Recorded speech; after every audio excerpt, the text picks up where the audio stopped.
why don't we just start with your initial reaction? It seems like you were anticipating kind of where this was moving in regards to the House settlement with the flight funds that you guys kind of rolled out. But what was just your initial reaction to hearing the outcome? Yeah, I mean, in some ways this has been 2 years, 18 months, and certainly at least a year, I think, in the weeds for us on campus, trying to find ways to be prepared to operationalize this. And so while I think it's less of a finish line and more of a starting line, it certainly is, was fun to get to a place where, hey, these new rules are going to be in place, and we can start launching and taking some steps into this new era of college athletics. You launched flight funds, but that is different than Swarm.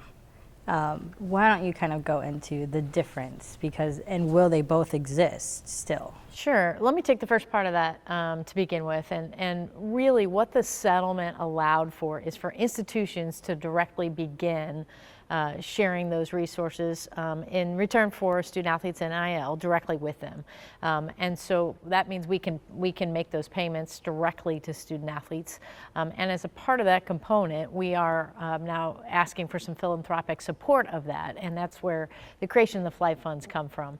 So, we're so lucky to have such passionate supporters that want to lean into this new era and help us be able to support our student athletes into that $20.5 million cap that we now have.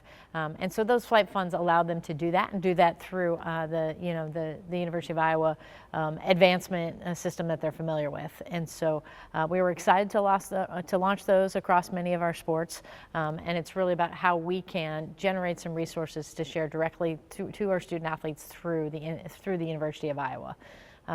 How they differ from the Swarm is really in the sense that the Swarm is a third party, an affiliated third party, a great partner, and has contributed in so many ways, but it's external to us. And so we're still working through to try to determine how exactly they can operate within the context of the rules that were laid out in the settlement. And so general third-party payments without a true business purpose are not going to be permitted in this new system, likely wouldn't get approved through NIL Go. So working closely with Brad and his team, and he's just continued to be awesome about what perhaps the Swarm will look like if there's a path forward for them to continue to support Iowa athletics.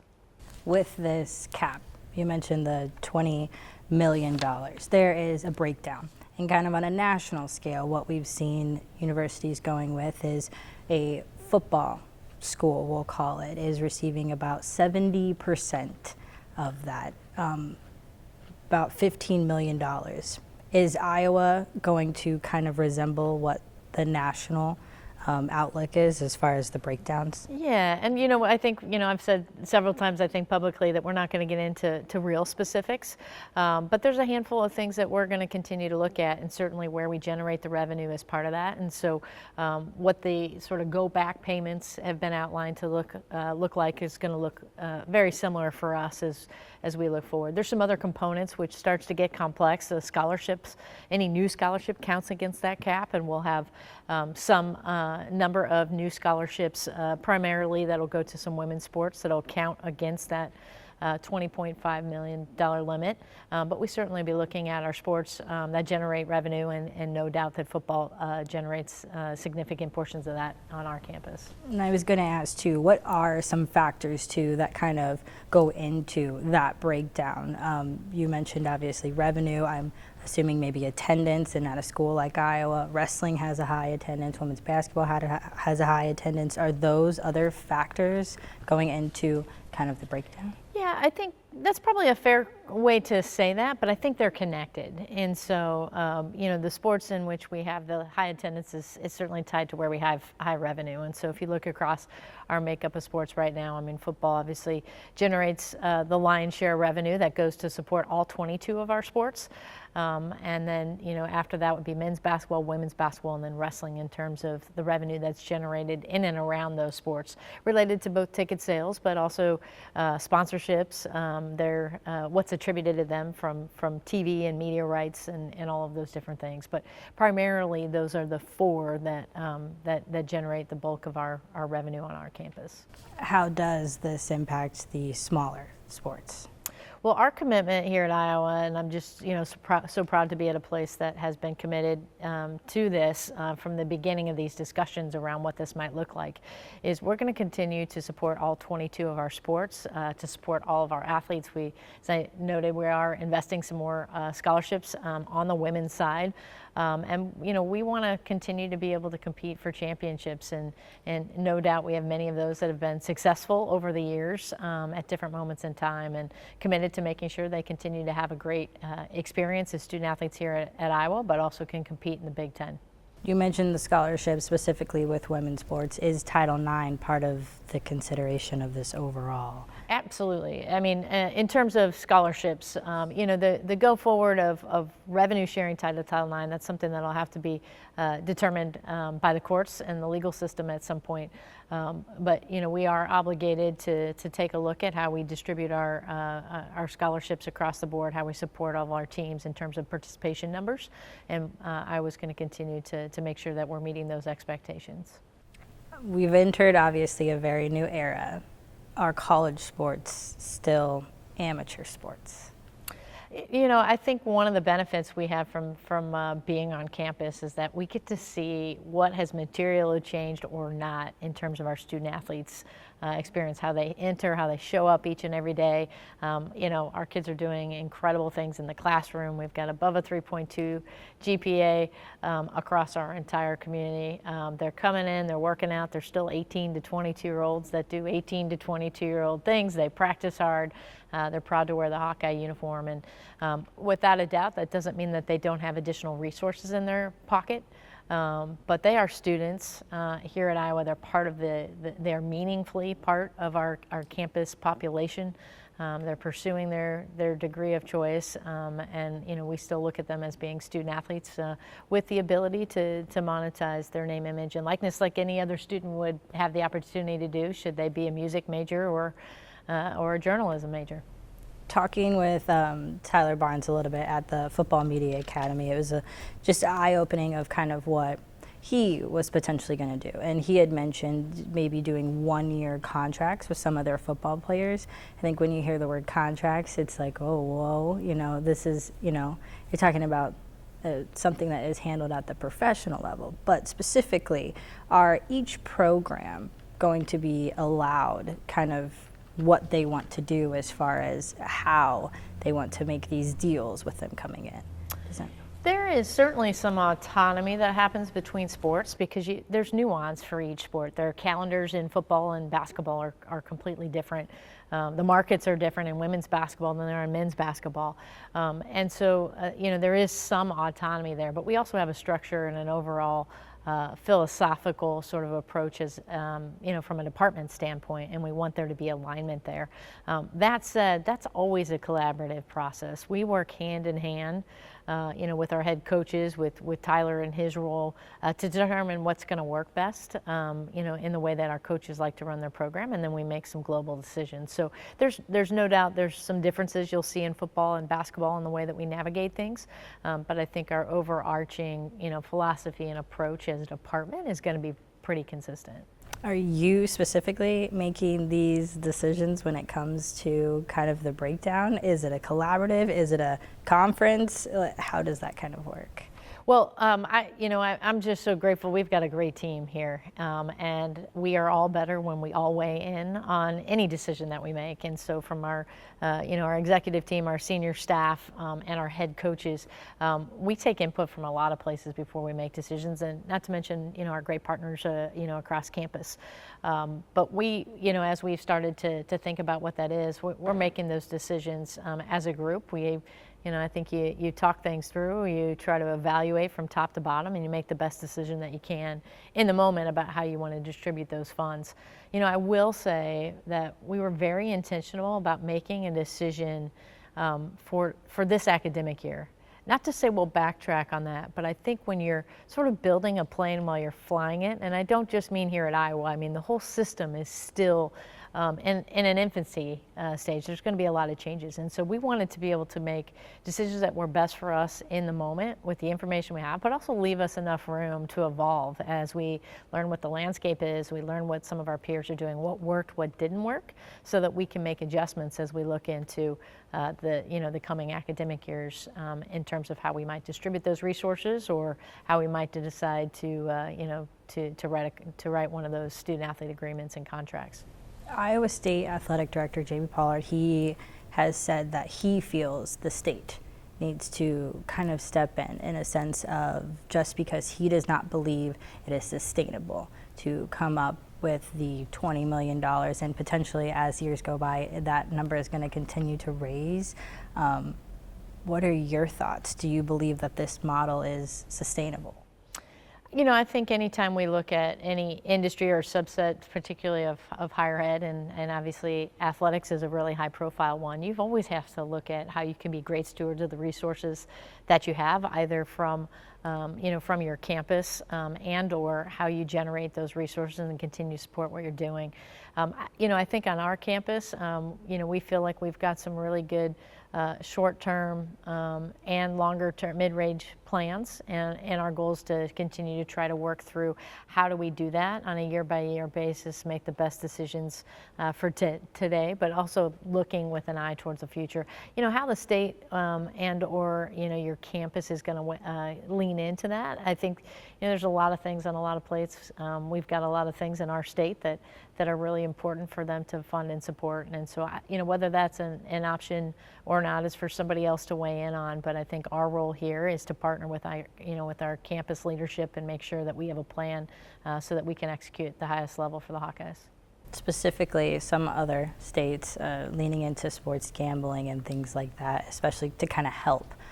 What are your thoughts? Because obviously that is allowed in Iowa. Yeah, well, obviously sports wagering is an interesting topic for both us and my friend Jamie up at Iowa State. So, I think, again, some of those things are really good discussion points, and there's the nuance of the behind the scenes of where that funding goes is, something I'm not privy to. But I think as we know, Iowans continue to place wagers on college sports. I think thinking through how those best support the state, is a conversation that'll continue to happen.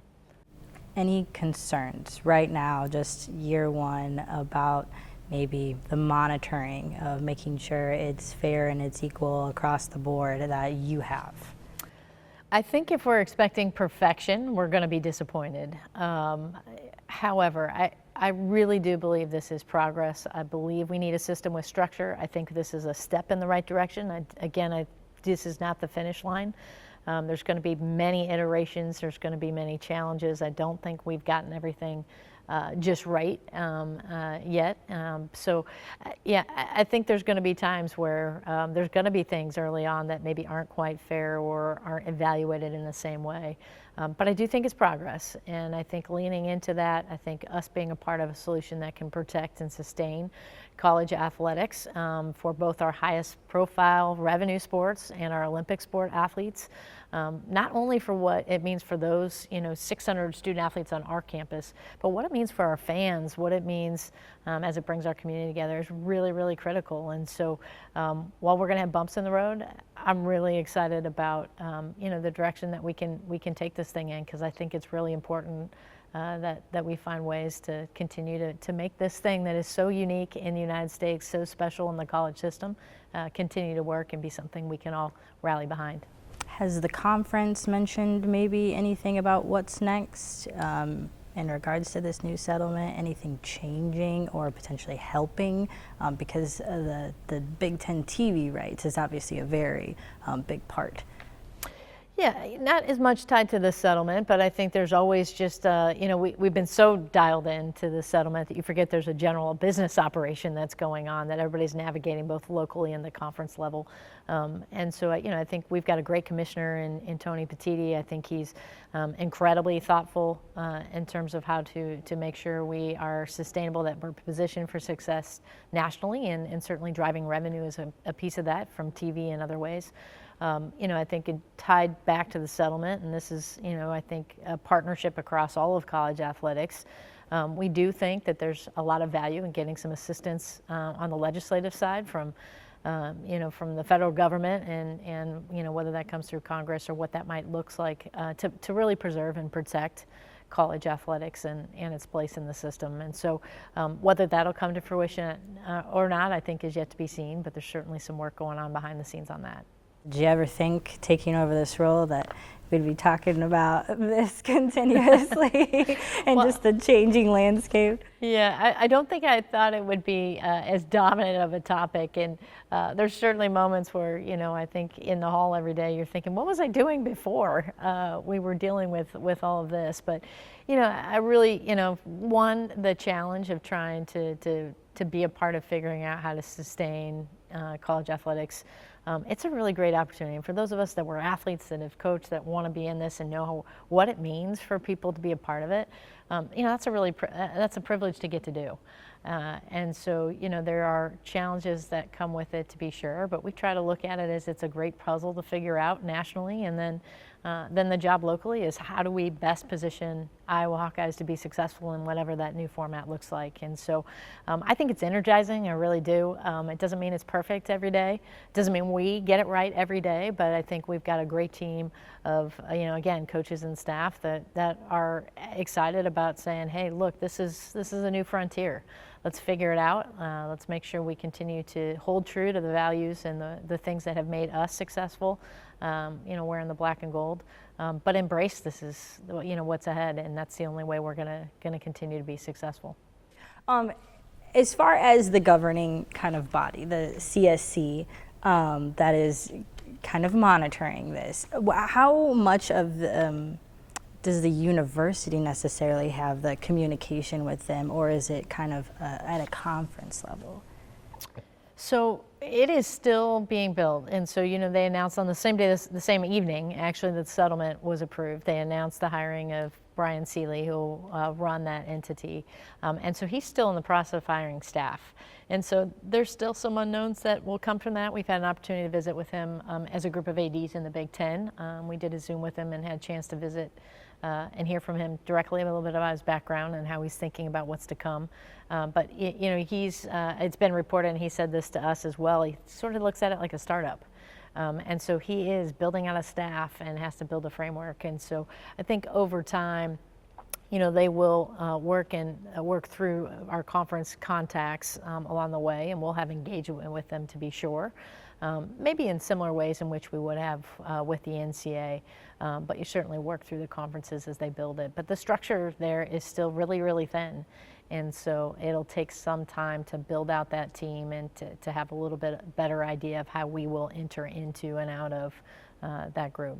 Do you think something like that is needed in order for, to have an equal playing field and to have Iowa compete with, the nation? I really believe strongly that we need to have a framework. Everybody needs to have the ability to play by the same rules, whatever those are. At the same time, I also think we need to empower our student athletes to be able to lean into conversations about what that looks like. And I think we need to allow them, and are glad that we can now allow them to receive, some of these extra resources. And so I think all of those things are, a critical piece of where we need to go. And if left to our own devices, sometimes competitiveness, gets the best of us. And so I think you got to have a structure, and that structure has to have accountability. It's got to have clarity, and you got to be able to enforce whatever rules that you have in front of us. And I'm going to choose to be optimistic that that is the system that we have here. I mean, certainly Brian Seeley's got an incredibly impressive resume. He's got a lot of work ahead, but I think if we in the membership hear us at Iowa, from administration to coaches, everybody across the Big Ten and across the country, if we want the system to work, it can, but we all have to choose to play within that. And in that system, that's where I think Iowa has the best chance to be successful. Tell us what the rules are, tell us where the puzzle pieces are. We can figure out how to leverage, what our strengths are here locally, but we all have to be on the same playing field. Do you have confidence that Iowa can compete in this new world with getting, the talents, the recruits, the people that you want here to help kind of elevate, hopefully translate to just wins for these Yeah. teams as well. Without a question. And I can say that so quickly because we have, one, our coaches, they know exactly who we are. They recruit the kind of student athletes that are successful here at Iowa, that are going to be embraced by our community. We've got incredibly generous supporters that are going to lean in and help us